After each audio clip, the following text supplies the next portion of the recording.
시편 121편을 제가 읽겠습니다. 내가 눈을 들어 산을 본다. 내 도움이 어디에서 오는가? 내 도움은 하늘과 땅을 만드신 주님에게서 온다. 주님께서는 내가 헛발을 디디지 않게 지켜주신다. 너를 지키시느라 졸지도 않으신다. 이스라엘을 지키시는 분은 졸지도 않으시고 주무시지도 않으신다.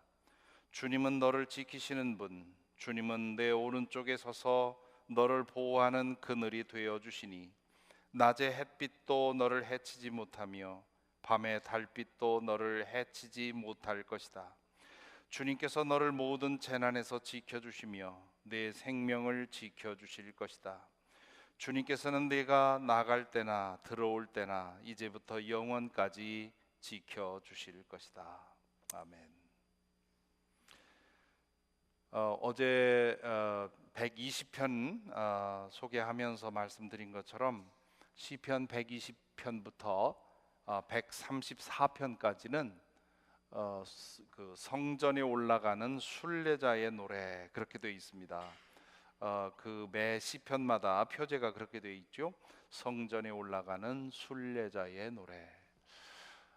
이 성전에 올라가는 순례자의 노래라고 하는 말은 두 가지 의미일 거라고 생각을 합니다.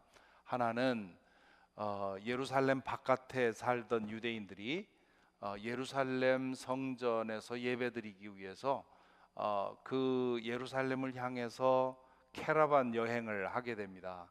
여러 사람이 어울려서 떼를 지어서 이제 여행을 하는 거지요. 당시에는 강도도 많고 그 길에서 위험이 많기 때문에 혼자서 오랜 여행을 할 수가 없습니다. 그래서 여러 가족이 그 행렬을 지어서 여행을 하게 되는데 그걸 보통 이제 캐러반 여행이라고 하지요.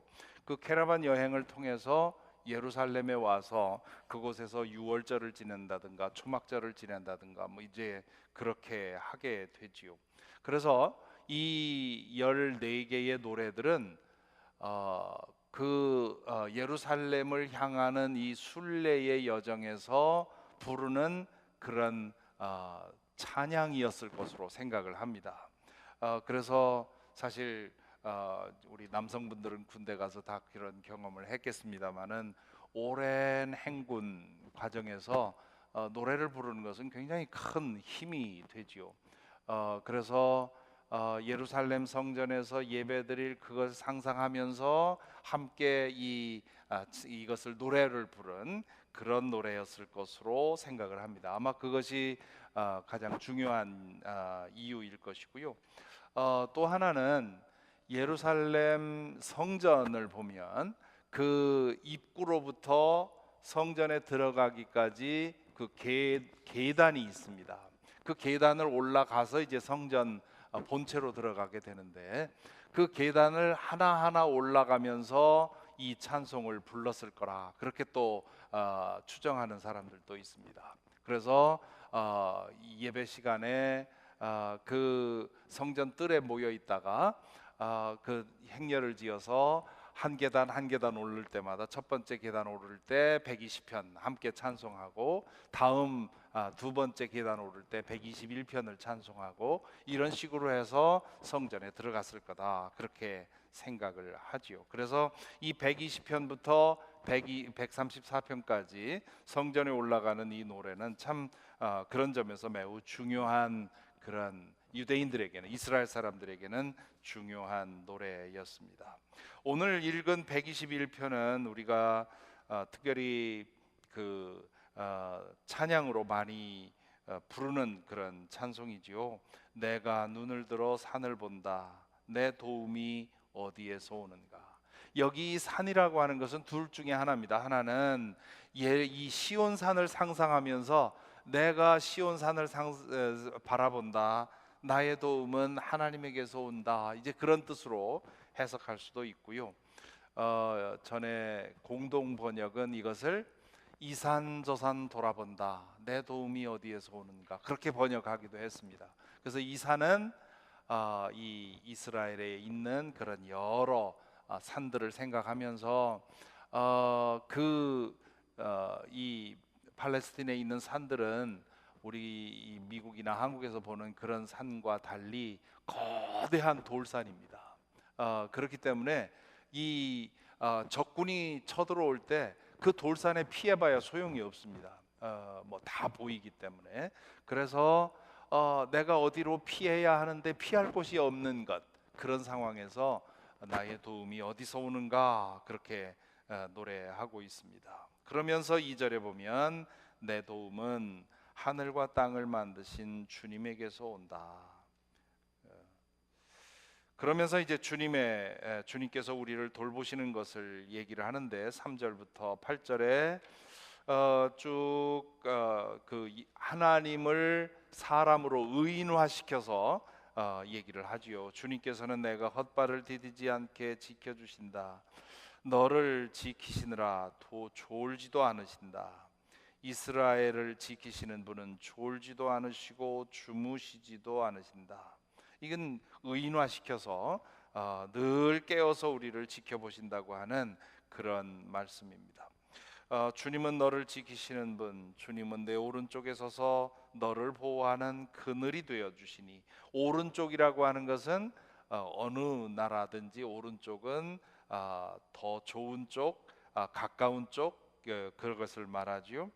너를 보호하여 그늘이 되어 주시니, 요즘 갑자기 더워져서 요즘도 이 그늘이 매우 좋은 그런 안식처가 되는데, 팔레스틴에서는 더 그렇습니다. 아주 드라이한 그런 기후에서 고열의 그런 태양빛이 햇빛이 내리 쪼이는데, 그런 상황에서 작은 그 그늘만 있어도 그것이 얼마나 큰 위로가 되는지 모릅니다. 그래서 너를 보호하는 그늘이 되어 주신다. 이것은 팔레스틴 땅에서의 그 기후를 경험해 보지 않으면 그늘이 되어 주신다고 하는 것이 얼마나 큰 위로가 되는지 실감하지 못합니다.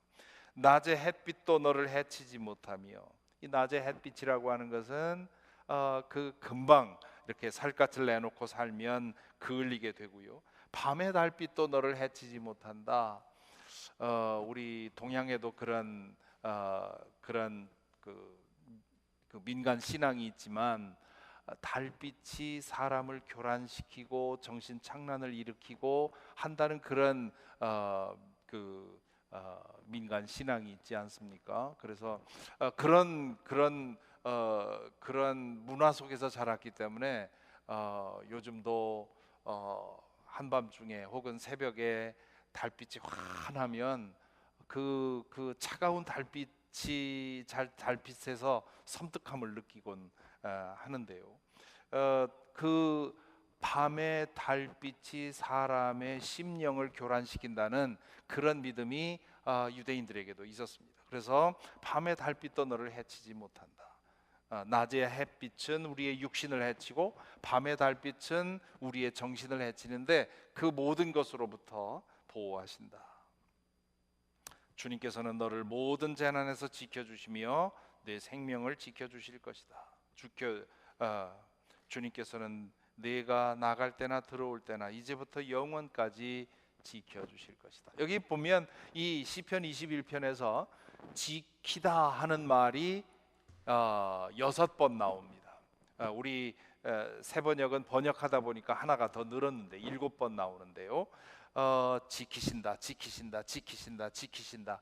히브리 말로 지킨다라는 말에 해당하는 말이 샤마르라고 하는 건데, 이 샤마르에는 두 가지 뜻이 있습니다. 하나는 watch over, 이렇게 내려다 보시면서 어떻게 하나 본다 하는 그런 뜻이 있고요. 또 하나는 guard, guide, 그런 뜻이죠. 우리를 돌보아 주신다, 그런 뜻입니다. 이 두 가지 의미 모두가 여기에 담겨 있다고 볼 수 있죠. 하나님은 우리를 불꽃 같은 눈으로 항상 한순간도 우리에게서 눈을 떼지 않고 우리를 지켜주신다, 지켜보신다 하는 것이고요. 그리고 그렇게 지켜보시면서 우리에게 도움이 필요할 때 도움의 손길을 뻗쳐주셔서 우리를 돌보아 주신다, 그런 뜻입니다. 지금 이 6번에 걸쳐서 샤마르 샤마르 샤마르 샤마르, 지키신다 지키신다 지키신다 이렇게 강조하면서 하나님의 그 돌보심을 믿고 살도록 그렇게 얘기를 하는데요. 이 말이 글자 그대로 사실이 아니라는 걸 아마 저도 여러분도 다 아실 겁니다. 하나님이 지키신다는 말은 믿는 사람, 하나님을 믿고 의지하는 사람에게는 아무런 고난도 없다, 그런 뜻은 아닌 것을 우리가 압니다. 물론 그런 뜻으로 믿고 사는 사람들도 있습니다만은, 그렇게 믿고 살다가는 큰 시험을 만나지요. 그럼 이게 무슨 뜻입니까? 나갈 때나 들어올 때나 이제부터 영원까지 지켜주신다 하는데, 지금 우리 교우들 가운데도 요즘 부쩍 어려운 분들이 많이 생기셔서 어떤 분은 뇌출혈로 인해서 하룻밤에 무력화되고요. 또 갑작스럽게 발견된 그런 항암 투병하는 사람도 많고요. 어제 한영숙 교우 병원에 갔는데 제 토론토에 사는 제 친구 목사 아들이 제 아들과 동갑인데 1년도 넘기 전에 뇌출혈로 쓰러져서 그냥 병상에 있거든요. 간신히 병원에서는 포기하라고 하는데 누나가 결혼한 지 한 달 만에 그 소식을 듣고 남편을 미국에 내버려 두고 혼자 와서 그 병원에서 지극정성으로 동생을 돌보았어요. 그래서 결국은 의식이 깨어났는데 그런데 회복이 되지 않고 있어요. 자주 기도하는데 어제 그 친구 생각이 나서 병원에서 문자를 오랜만에, 이 너무 변화가 없으니까 자주 연락해서 어떠냐고 물어보기도 아주 미안하고요. 물어보고 전화하면 뭐 똑같은 변화가 없으니까 어찌할 수가 없고 참 안타까운. 그래서 어떠냐고, 요한이 어떠냐고 문자를 보냈더니 뭐 똑같다고, 말하느냐 그랬더니 아직 말 못한다고, 의사소통은 어떻게 하냐, 눈 껌뻑이는 거로 하고 있다고, 아마 한 1년은 더 필요할 것 같다고 이제 그런 얘기를 해요. 그러면서 자네는 괜찮어 그러는데, 난 괜찮어라고 말하는 게 얼마나 미안한지요. 정말 믿는 사람이라고 해서 고난이 없느냐? 그렇지 않죠. 그럼 이게 무슨 뜻이냐? 우리가 다 이해할 수 없지만 육신을 입고 이 땅에서 살아가는 데 있어서 누구나 당하는 고난, 모든 사람이 겪어야 하는 그런 고난이 우리 믿는 사람에게도 없을 수 없다는 거죠. 그러나 그 고난조차도 하나님의 지켜보심과 하나님의 돌보심 아래 있다고 하는 것, 사실 그거 믿는 것이 제일 어려운 겁니다. 그래서 때때로 그런 믿는 분들이 그런 기도를 그렇게 얘기를 하죠. 왜 하나님이 나한테 이런 어려움을 주시는지 모르겠다. 사실 옆에서 지켜보면 그렇습니다. 어떻게 이렇게 어려운 사람에게 계속 거듭거듭 어려움이 닥치는지, 어떻게 이렇게 믿음 좋은 사람에게 이런 어려움이 생기고 이것도 해결되지 않고 1년, 2년 계속되는지, 해결될 수 없는 그런 질문들이 너무나 많죠. 그런데 참 놀라운 것은 옆에서 지켜보는 사람도 하나님이 왜 이러시나 싶은 그런 상황에서조차도 괜찮아, 내가 할 수 있는 만큼 하고 나머지는 하나님께 맡기고 이렇게 사는 거지, 하나님에 대한 하등의 의문과 불만 없이, 분노의 감정 없이 그걸 받아들이고 그것을 묵묵히 걷는 모습을 보면 또 얼마나 존경스러운지 모릅니다. 얼마 전에 어느 교우께서 그런 얘기를 하세요. 굉장히 여러 가지 문제를 가지고 있는 분인데 그분이 낮에 호수를 걸으면서 묵상을 하는데 문득 그런 생각이 들더래요. 아, 내가 지금 겪는 고통까지도 하나님이 나에게 주신 복 가운데 있는 거다. 왜 나에게 이런 어려움이 있는지 늘 그걸 불평을 했는데 걸으면서 기도하면서 묵상하면서 걷다 보니까 어느 순간에 그런 생각이 들더래요. 아, 이거는 나의 복에서 제외된 것이 아니라 나에게 하나님께서 지어주신, 그어주신 복에 그것도 포함되어 있는 거구나. 그것도 나에게 필요하기 때문에 주시는 거구나. 그것이 어느 정도의 어려움에는 참 쉽게 이해가 되죠. 그렇지만 그 어려움이 너무 크고 너무 오래되고 너무 오래도록 해결이 되지 않을 때면 하나님 정말 지금 이런 121편 같은 시편이 전혀 와닿지 않게 되죠.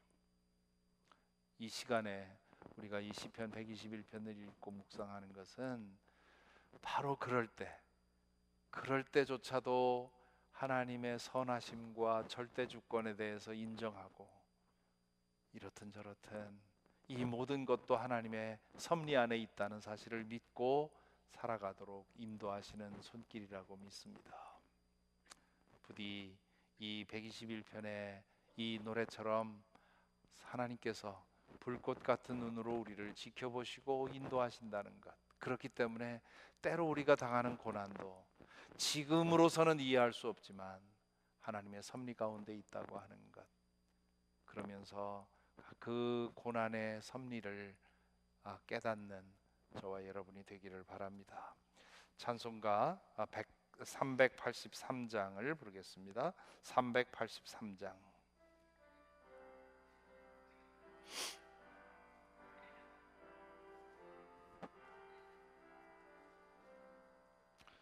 눈을 들어 산을 보니 도움 어디서 오나.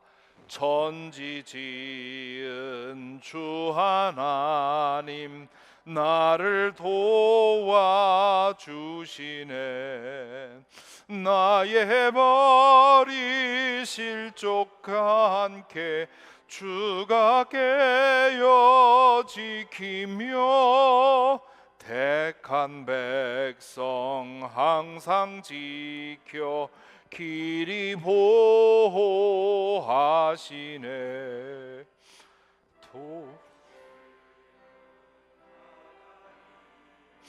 내게 그늘 대신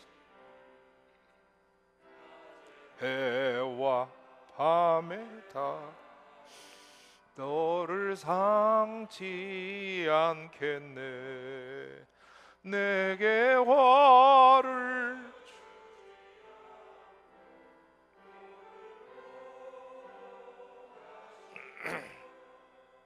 너의 출입 지금부터 영영 인도하시리. 아멘.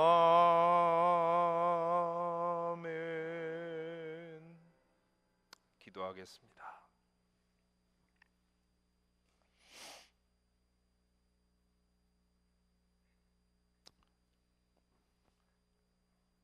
하나님이 불꽃 같은 눈으로 지켜주신다고 하는 그 말씀을 믿지만 자신에게 일어나고 있는 일들을 볼 때 정말 사실인지, 하나님이 정말 살아계신지, 하나님이 정말 나를 생각하시는지, 하나님이 정말 나를 지키시는지 의문이 될 정도로 고통을 받는 사람들, 여러분도 몇 쯤은 알고 계실 것입니다. 그런 분들을 생각하면 내가 오늘 건강하고 내가 오늘 평안하고 내가 오늘 복을 누리는 것이 너무나 미안하고